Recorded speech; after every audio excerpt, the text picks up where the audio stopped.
ఇప్పుడు ఇస్లాంలో అల్లా అను పదమును, నమాజ్ అను పదమును తెలియని ముస్లింలు ఎవ్వరూ లేరు. ఈ 2 పదములు అందరికీ తెలిసినా, పూర్వము ఈ 2 పదములు తెలుగు భాషలో పుట్టిన పదములని ముస్లిములకు గాని ఎవరికీ తెలియదు. తెలుగు భాషలో ప్రతి పదము భావముతో కూడుకున్న పదమై ఉండును. పదములోని శబ్దమును బట్టి అందులోని సారాంశము తెలియనిదిగా ఉండును. అదే విధముగా అల్లా అను పదములో 2 భాగములున్నవి భావమున్నదే అని తెలియుచున్నది.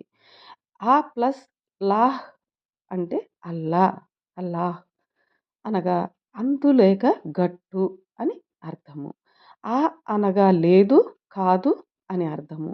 ఈ అర్థముల ప్రకారము అంతు లేనివాడు, హద్దు లేనివాడు లేక గట్టు లేనివాడు దేవుడు అని తెలియనట్లు చేయుచున్నది.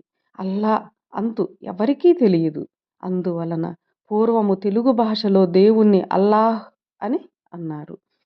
తెలుగులో దేవుడు అనిన వెతకబడేవాడు అని అర్థము కలదు.